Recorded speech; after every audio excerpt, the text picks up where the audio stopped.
दोस्तों आज हम बात करेंगे कि सिक्के का इतिहास में क्या महत्व है। तो सिक्के का इतिहास में बहुत महत्व है। सिक्का किसी भी इतिहास का आईना होता है। एक प्रमुख पुरातात्विक स्रोत है सिक्का, जिससे कि भाषा, प्रशासन, धर्म, काल, उसकी आर्थिक स्थिति और उन सिक्कों को ढालने वाले शासक के बारे में जानकारी हमें सिक्के से ही प्राप्त होती है। कई सारे ऐसे सिक्के हैं जो कि कई शासन काल के भी संग्रहित किए गए हैं। और उसके आगे हम बात करेंगे कि सिक्के का आविष्कार किसने किया। तो प्रारंभिक विकास लगभग सिक्के का अगर हम माने तो 650 से 499 ईसा पूर्व, 6वीं शताब्दी में यूनानी कवि जेनोफेनेस ने इसका आविष्कार किया था। तो दुनिया में अभी वर्तमान में लगभग 1 लाख अलग अलग सिक्के मौजूद हैं। और सिक्का अधिनियम की हम बात करें 1906 के तहत सिक्का ढालने का अधिकार केवल और केवल भारत सरकार को है। इसमें जो आरबीआई का जो रूल होता है, आरबीआई क्या है कि किसी भी मुद्रा को जारी करती हो, उसको ढालने का अधिकार नहीं है। तो सिक्का अधिनियम 1906 आप बेहतर तरीके से समझ गए होंगे। और टकसाल के बारे में आपको बता देते हैं कि टकसाल क्या होती है। टकसाल एक वह स्थान जहां पर सिक्के की ढलाई का कार्य किया जाता है, वो उसको टकसाल कहते हैं। और टकसाल को मिंट के नाम से भी जाना जाता है, जो कि पुराने समय की अगर हम बात करें तो कोलकाता और मुंबई की जो टकसाल है वो बहुत पुरानी है।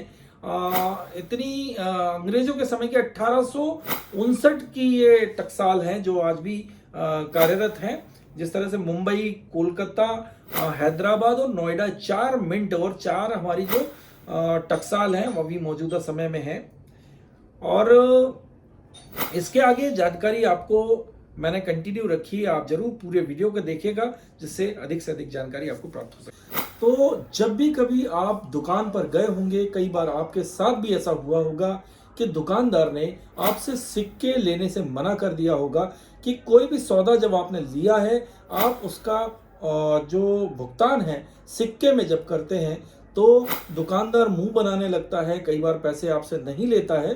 तो दोस्तों उसके लिए क्या आपको करना है, क्या उसमें नियम है और क्या क्या चीज़ आप करेंगे, तो क्या इन सिक्कों को लेना, इनको गलाना, इनको तोड़ना, तो इसमें क्या बारीकियां हैं, क्या इसमें अपराध की श्रेणी में क्या क्या चीज़ें आती हैं, वह आज आपके सामने रखने वाला हूं इस वीडियो के माध्यम से।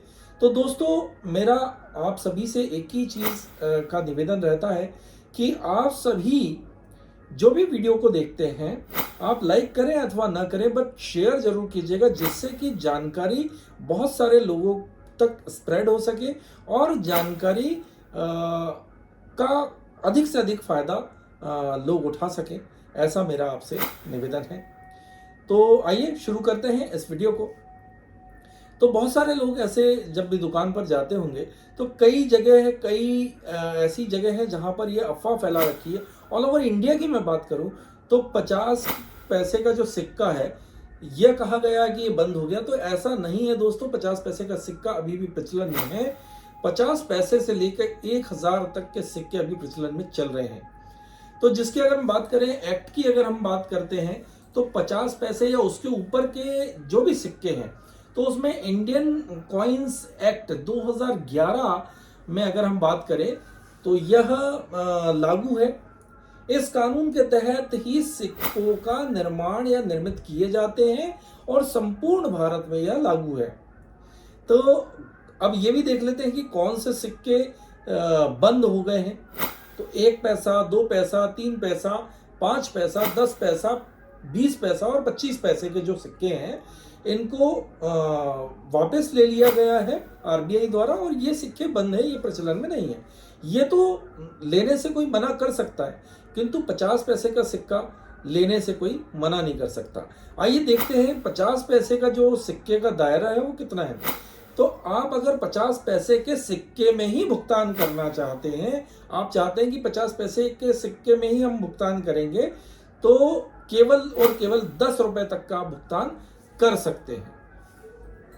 और अगर आप 1 रुपए के सिक्के से भुगतान कर रहे हैं तो आप 1000 रुपए तक के सिक्कों से आप भुगतान कर सकते हैं। अगर आप 1 रुपए के सिक्के का यूज कर रहे हैं भुगतान के लिए तो 1000 रुपए तक के आप सिक्के किसी को दे सकते हैं। आइए अब बात कर लेते हैं इंडियन कॉइन एक्ट 2011 की सेक्शंस के बारे में। तो सेक्शन 4 की हम बात करें तो 4 में यह कहा गया है कि अगर आपको 50-50 पैसे के सिक्के से भुगतान अगर करना है तो अधिकतम आप 10 रुपए तक का भुगतान कर सकते हैं।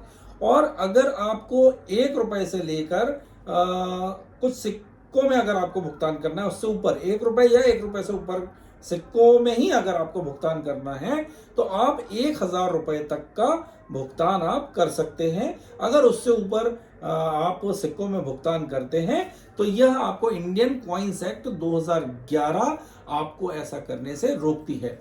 उसके साथ ही साथ अगर हम बात करें इसके अगले सेक्शन की, सेक्शन नंबर 5 क्या कहती है, तो सिक्कों को काटना, तोड़ना, गलाना, यह सब उस सिक्के को जिसको आपने तोड़ा है, गलाया है या फिर काटा है तो उसके बराबर जो वैल्यू रखती है, उसके बराबर का जो मूल्य का उतना आपके ऊपर जुर्माना लगेगा।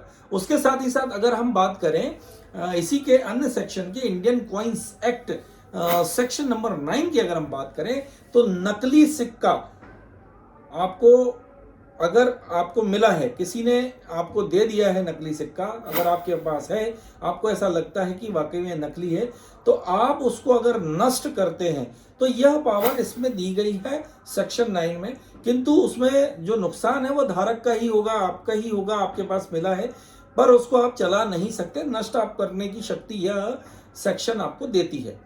उसके साथ ही साथ अगली हम बात करें कि नकली सिक्के की शिकायत आप पुलिस में कर सकते हैं, यह एक अपराध है। इसके बाद अगर हम बात करें बीएनएस की तो बीएनएस का जो सेक्शन है 178 बीएनएस का जो सेक्शन है, इसमें अगर आप किसी सिक्के को अवैध तरीके से बना रहे हैं, चला रहे हैं, है ना, उसके बाद आपके पास अवैध तरीके से रखा हुआ है या फिर कोई जाली सिक्का आप का कोई व्यापार आप करते हैं या इस तरह से कोई भी चीज में अगर आप संलिप्त हैं तो इसकी जो सजा है बीएनएस में धारा 178 में बीएनएस में जो सजा का प्रावधान रखा गया है वो 10 वर्ष तक की सजा का प्रावधान इसमें रखा गया है। तो दोस्तों इसी तरह की इंफॉर्मेशन वाली जो वीडियोस हैं वो मैं आपके सामने लाते रहता हूं। अगर आपको यह वीडियो पसंद आती है तो शेयर जरूर कीजिएगा जिससे कि अधिक से अधिक लोग लाभान्वित हो। और अंत में अब मैं आपको एक आरबीआई का जो नंबर है वो मैं आपको देने वाला हूं 144040। अगर कोई व्यक्ति इस तरह का कोई सिक्का लेने से मना करता है, 50 पैसे या उसके ऊपर का जो भी कॉइन्स है आपके जो मना करता है कोई दुकानदार लेने से, तो आप इस पर शिकायत कर सकते हैं। ये आरबीआई का नंबर है। सिक्का लेने से कोई मना नहीं कर सकता और उससे जुड़ी हुई जो भी चीज मैंने आज आपको बताई सारे सेक्शंस के विषय में, तो आप कंप्लेंट इस पर कर सकते हैं 144040 पर।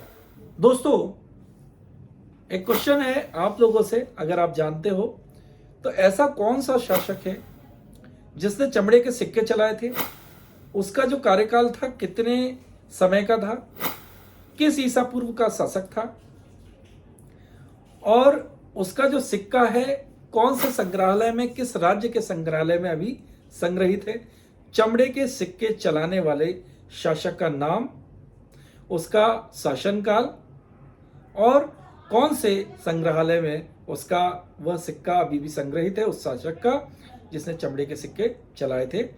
अगर आपको मालूम हो तो कमेंट बॉक्स में जरूर लिखिएगा, बताइएगा। जय हिंद।